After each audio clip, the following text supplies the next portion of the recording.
जय महादेव दर्शकों, आज हम लोग बात करेंगे इस वीडियो में कुछ बड़े ही प्रारंभिक लेकिन बड़े ही प्रभावकारी राजयोग के विषय में। और इस वीडियो के माध्यम से मैं आपको 3 प्रारंभिक राजयोग के बारे में परिचय दूंगा और उन राजयोगों का क्या लाभ है, वे कैसे बनते हैं और किस प्रकार वह जीवन में घटित होते हैं। इन सारी बातों को हम जानने का प्रयास करेंगे, तो बने रहिए मेरे साथ। सबसे पहले इस क्रम में हम शुरू करते हैं कि सुनफा, आपने नाम सुना होगा कि सुनफा नामक राजयोग क्या होता है। सुनफा, नफा माने आपको पता होगा फायदा, सुनफा मतलब शुभ कार्य से फायदा दिलाने वाला। होता क्या है ये आप जन्म कुंडली में कैसे जानेंगे कि आपकी जन्म कुंडली में सुनफा नामक राजयोग बन रहा है या नहीं बन रहा है।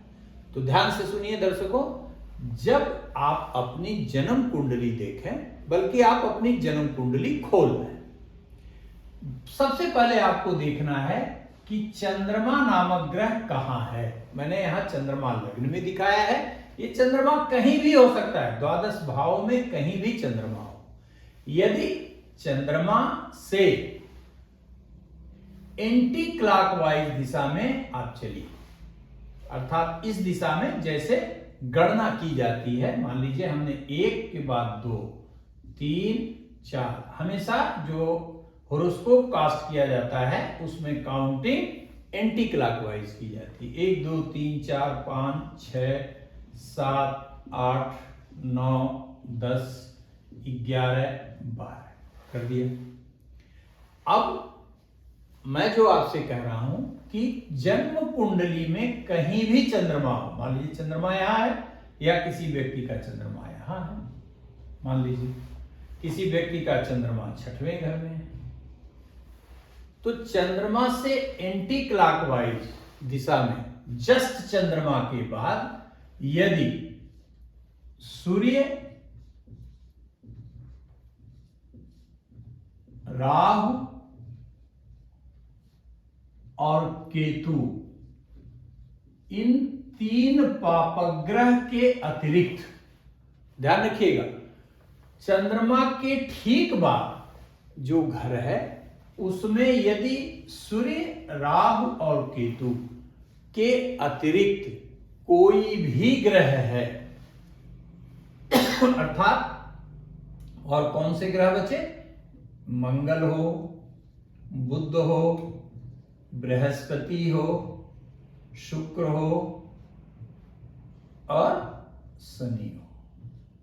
ये देखिए आपके 5 ग्रह बचे, यानी चंद्रमा के ठीक बाद सूर्य, राहु और केतु के अतिरिक्त यदि कोई भी ग्रह यहां बैठा हुआ हो तो सुनफा नामक राजयोग आपकी कुंडली में कहा जाएगा।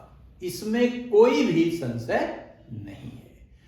अब हम आपको बताते हैं कि यदि इन 5 ग्रहों में कोई भी ग्रह बैठा हो तो उसका फल क्या होगा। तो आइए जल्दी से जान लेते हैं।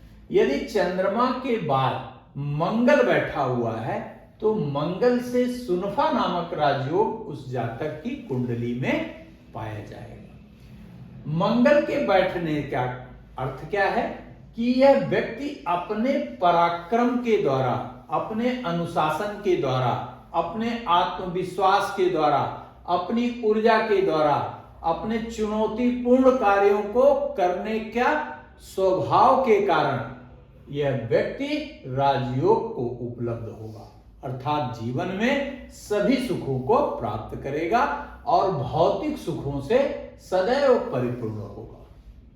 ठीक उसी प्रकार यदि चंद्रमा के ठीक बाद बुध है तो इसका तात्पर्य क्या है कि वह व्यक्ति अपनी वाणी की कौशलता से, अपने तर्क शक्ति से, अपने गणित के ज्ञान से, अपने लॉजिकल पावर से, अपने एडवोकेसी से, अपने कंसल्टेंसी से डिजायर्ड राजयोग को प्राप्त करेगा। अर्थात बुद्ध के कारण बनने वाला जो सुनफा नामक राजयोग है, यह बौद्धिक शक्ति से राजयोग प्रदान कराएगा। इसके पश्चात मान लीजिए बृहस्पति, चंद्रमा के बाद यदि ठीक बृहस्पति हो तो इसका तात्पर्य क्या है कि यह आध्यात्मिक कार्य से, अपने चरित्र से, अपने अनुशासन से, बड़ों की सेवा से, धर्म से, ईश्वर की कृपा से, माता पिता के आशीर्वाद से यह व्यक्ति राजयोग को उपलब्ध होगा। अर्थात चंद्रमा के ठीक बाद बृहस्पति के पाए जाने से सुनफा नामक जो राजयोग बनेगा, वह बृहस्पति के इन गुणों के कारण व्यक्ति को राजयोग प्राप्त कराएगा।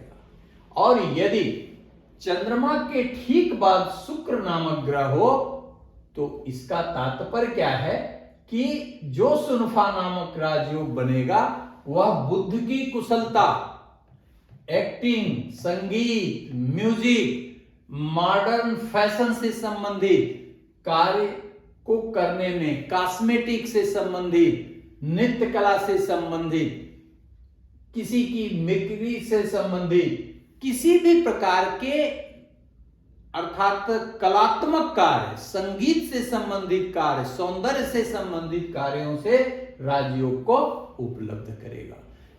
शुक्र से बनने वाला यह सुनफा नामक राजयोग व्यक्ति को अपने जीवन में परम सुख प्रदान करने में सक्षम कहा गया है।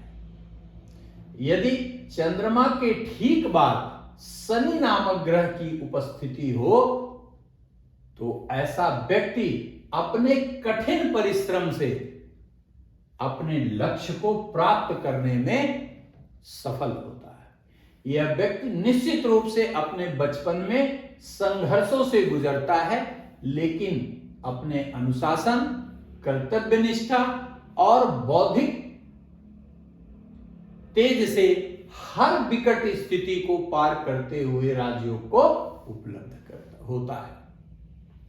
अर्थात शनि कठोर परिश्रम से राजयोग प्रदान कराता है, लेकिन सुनफा नामक राजयोग के लिए यह परम आवश्यक है कि चंद्रमा के ठीक बाद की राशि में सूर्य, राहु और केतु के अतिरिक्त कोई भी ग्रह हो, और प्रत्येक ग्रह के कारण बनने वाला जो सुनफा नामक राजयोग है उसका फल मैंने बड़े संक्षेप में आपको बताया। फिर कभी किसी वीडियो में विस्तार से इस पर हम बात करेंगे। अब हम बताते हैं कि चंद्रमा के अगर पहले की राशि में सूर्य, राहु और केतु के अतिरिक्त ग्रह हो तो क्या होगा। यदि चंद्रमा के ठीक पहले सूर्य, राहु और केतु के अतिरिक्त कोई भी ग्रह हो, चाहे मंगल हो, चाहे बुध हो, चाहे बृहस्पति हो, चाहे शुक्र हो, चाहे शनि हो, तो इसे अनफा नामक राजयोग कहा जाता है। इसे अनफा नामक राजयोग कहा जाता है। देखिए, सुनफा ज्यादा प्रभावी राजयोग है वनस्पति अनफा के। इसमें मैंने जो राजयोग बताए आपको सुनफा का, और जो हमने विधि बताई कि मंगल से कैसे राजयोग बनेगा, कैसे आप राजयोग प्राप्त करेंगे, बुध से कैसे प्राप्त करेंगे, ठीक उसी प्रकार अनफा में भी होगा, लेकिन द अमाउंट ऑफ जिसको कहा जाता है gain will minimize up to certain extent. और प्रत्येक राजयोग प्राप्त करने के लिए ना मात्र केवल शनि से ही नहीं, प्रत्येक प्रकार की राजयोग प्राप्त करने के लिए मानसिक चिंता और कठिन परिश्रम से गुजरना पड़ता है। हाँ, यह अवश्य है कि अनफा भी राजयोग प्रदान करती है। अब एक तीसरे राजयोग जिसे बड़ा ही विनाशकारी राजयोग कहा जाता है, उसे भी आज हम आपको समझाते हैं कि यदि चंद्रमा के जहां भी जन्म कुंडली में आपका चंद्रमा है, यदि चंद्रमा के पहले और बाद में कोई ग्रह न हो तो यह स्थिति क्या कहलाती है? यह बड़ी ही कठिन स्थिति होती है दर्शकों। और यदि यह राजयोग की स्थिति या यह नकारात्मक योग किसी विशिष्ट ग्रह की स्थिति से न ठीक होता हो तो यह भीख मंगा देता है, और राजा के घर में भी पैदा हो तो भीख मांगने के लिए मजबूर हो जाते हैं। क्या कहलाता है ये राजयोग? देखिए पहले समझ लीजिए, इसे कहते हैं केमद्रुम योग। केमद्रुम योग ये कब बनता है? जब चंद्रमा के ठीक बाद और चंद्रमा के ठीक पहले, इन दोनों ही घरों में, चंद्रमा के पहले के घर में और चंद्रमा के बाद के घर में, फिर से समझ लीजिए, मान लीजिए चंद्रमा मेष राशि में, तो मीन राशि में और वृषभ राशि में। मान लीजिए चंद्रमा आपका कन्या राशि में है, तो इसके ठीक पहले अर्थात सिंह राशि में और इसके ठीक बाद अर्थात तुला राशि में यदि सूर्य राहु और केतु के अतिरिक्त कोई ग्रह न हो तो इसे केमद्रुम नामक योग कहा जाता है। यह राजयोग अत्यंत विनाशकारी होता है, जीवन में प्रत्येक कदम पर कष्ट प्रदान करने वाला होता है। कुछ भी हो, कुछ भी परिश्रम करते रहिए, कितना भी लगन से काम करिए, लेकिन फल मिलना लगभग असंभव हो जाता है। परंतु ध्यान रखिएगा मित्रों, घबराने की आवश्यकता नहीं है। कई ऐसे योग होते हैं, कई ऐसी स्थितियां होती हैं जब केमद्रुम नामक योग भी भंग होता है, तो वह बाद में हम चर्चा करेंगे। सबसे पहले यह आपको स्पष्ट हो गया होगा कि सुनफा, अनफा और केमद्रुम नामक योग क्या है। यदि वीडियो पसंद आया हो तो चैनल को निश्चित सब्सक्राइब करिए, बेल आइकन दबाना बिल्कुल मत भूलिएगा। धन्यवाद।